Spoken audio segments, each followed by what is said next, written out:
Brought to you by Charity Mobile, the phone company that shares your values. More information is available at CharityMobile.com. You know how they say that during a time of crisis, you learn the real lay of the land and who your real friends are? We did that in the last couple of days with the whole trad sphere kind of blowing up with that FBI monitoring traditional Catholic story. We learned who really, among like the commentator class, does not like us, among the alleged journalist who doesn't like us. And we learned really about the state of things. And we also learned that there's a few things that people just aren't picking up yet on this. So let's talk about some of that today.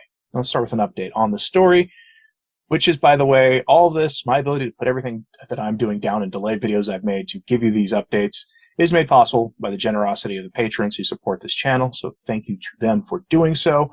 If you would like to be a patron of the channel, there's links to Subscribestar, which is a Patreon alternative that respects speech, isn't going to kick people off for having naughty opinions, as well as Patreon and the join button and some other options in the description box below, all of which were requested by people who watched the channel years ago. Thank you for your time on that.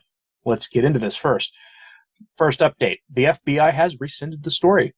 The Daily Beast, I think it was, published an article about this. They're a very mainstream news organization. You see talking heads on cable news mentioning Daily Beast stories to give you an idea of their influence.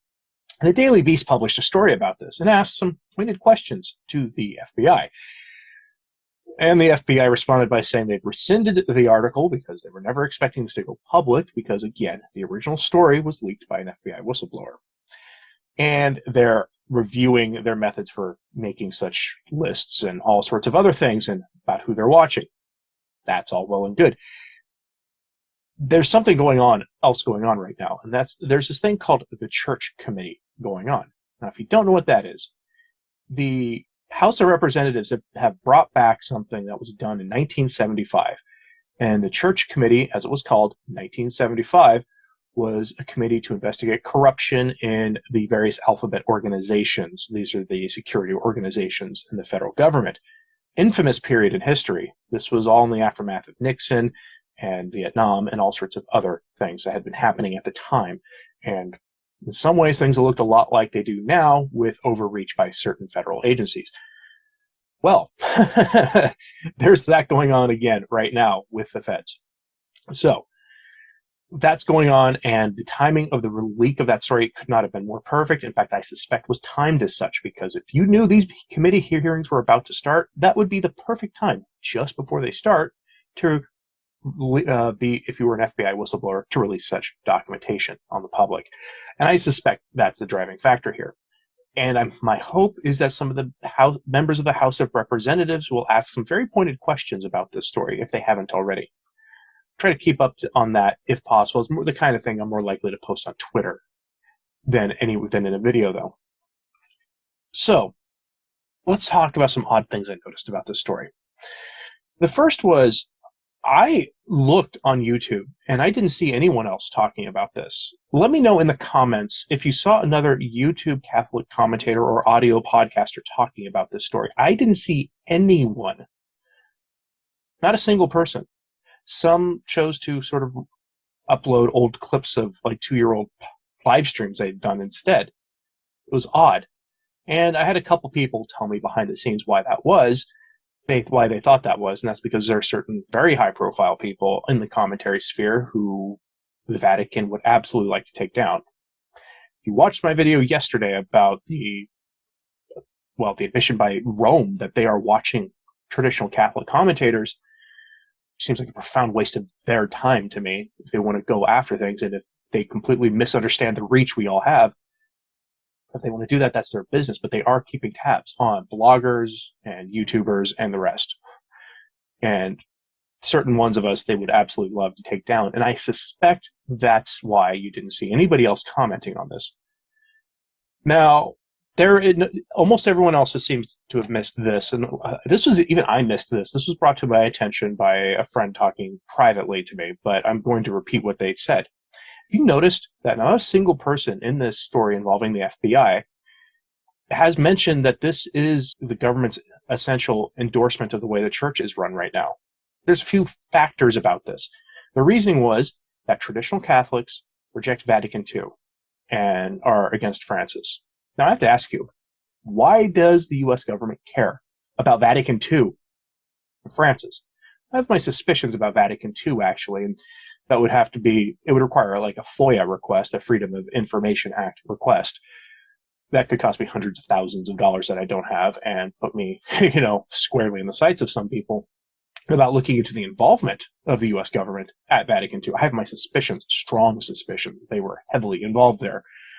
But other than that, I don't understand why they care, except for one thing. The way the church is run now, and has been run for decades, going back to the council, makes the Catholic Church not a threat to the current order of things. And when I say that, when I say use the term novus ordo, that is usually what I'm referring to. Unless I'm explicitly talking about the Mass, if you hear me talk about the novus ordo, that is what I'm talking about. The order of the Church and the way it's been run, the culture of the Church, and the way the Catholics live their lives that has emerged as a consequence of council and the changing of the way we worship at the Mass. I'm not usually talking about the Mass explicitly, but it seems that they're not threatened by that. That's fascinating to me. And the reason that the way the church has been, the state of the church for the last several decades, the reason that that is not a threat to the current establishment is very simple. It comes down to one basic difference, and the one common thing that unites the SSPX, the FSSP, the Institute of Christ the King, Sedevacantists, the Marian Core, SSPX resistance groups, independent priests, and even, diocesan Latin Mass goers. And it's not the liturgy. The one thing that unites everyone, if they are a traditionalist, and what separates them, a traditionalist, from the conservative Novus Ordo Catholic, is that we believe and want the social reign of Christ the King. The Catholic Church taught until the council that Christ ruled over everything and that he should rule over all of society. That it's a hard teaching when you think about the implications of it in any meaningful way. This was the crux of the disagreement between Archbishop Lefebvre and Cardinal Ratzinger, because the council fundamentally changed what the kingship of Christ means, that the traditional understanding of the social reign of Christ the King had been stricken from our doctrines.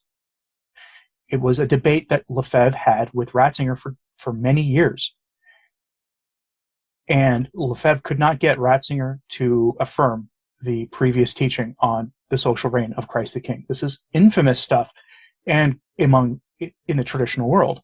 But it's the one thing that we all tend to agree on, is that we believe that Christ is King, and that not just King in our private lives, that he is King of our wallets, he is King of in our personal lives, but he's also King of society, and that his kingship should be recognized.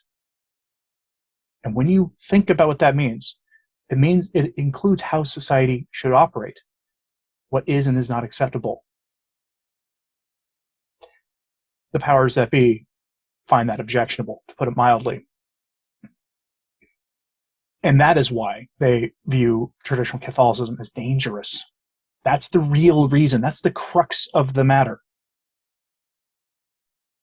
And if you have questions about the social reign of Christ the King and how that conflicts with modern society, go back again to Leo XIII's encyclical Libertas. I have a reading of it on this channel from almost when I started. So the audio quality is going to be even worse, way worse than what I have now. But it's an important encyclical by Leo XIII, because you will feel convicted as an American, because he was writing about the errors of American culture, the error of Americanism, as he called it. It's a hard listen. And that is why traditional Catholics have always been on the outs in the broader culture. We just have been. And now, it seems, the powers that be are really setting their sights on us, or were until the Church Commission. And then there's, of course, the whole matter of Catholic journalists. There's one who will remain unnamed, but this person was using the opportunity to tout their ties to Rome, to Catholic media outlets, and to the U.S. government, in a massive self-own, if you think about it in any real way, to then give undue authority to certain cardinals who had made unilateral declarations of the SSPX being in schism when they're not. They have never been declared as such, and modernist Rome is not in any position to declare anybody in schism at this point anyway. But to also repeat tired old arguments against Archbishop Vigano, to smear Bishop Schneider. I mean, they went after everyone. And this is a person who, before all this came down, was publicly asking for private information about a certain exorcist priest that many of you are very, very big followers of, who enjoy his work very closely. We have discovered who our friends are and who our friends are not. And no one's mentioning it. And now the story's about to go away. This may be the last video any of us makes on this topic unless some new detail emerges. Another thing no one really talked about. Some people on that list of people they watched, The Remnant, Christ or Chaos, Tradition in Action, Catholic Family News, they are traditionalists, but there was a couple that weren't. And the one that springs to mind is Culture Wars. Dr. Jones is not a traditionalist. In fact, he has famously taken the anti-traditionalist, pro-conciliar stance in a lot of the public debates. He is a conservative part of the Novus Ordo Church. Now, does he have the faith? Yeah, as far as I can tell. He's on that list because of things he said about our so-called elder brothers. It's an odd list because that list is certainly not comprehensive among traditional organizations. And many of them have never had said anything really about politics to my knowledge publicly. And others have pretty normal politics. As I mentioned in my original video, Michael Matt has pretty kind of, normal-ish, like not terribly unusual American conservative politics. How does that get you watched? I don't know.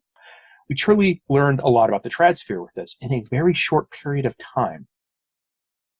And I have to ask, have you noticed this? What else have you noticed about this story? Because people talked about it a lot online. You could see on Facebook, on Twitter, you saw it everywhere, but you didn't see it on YouTube, except for me, which is weird. I knew I had to talk about it, and I figured everyone would be talking about it, but no one else did. And that's strange. I was curious what you saw. What else did you see in this? Let me know in the comments, please. Like and subscribe if you haven't. It does help, as does sharing this on social media. That helps a lot, too. And again, thanks to the patrons for supporting the work I do here and enabling me to drop everything I'm doing or pay attention to the news all day long when stories like this have come out. It is appreciated. As always, pray for the church. I'm Anthony Stine. Ave Maria.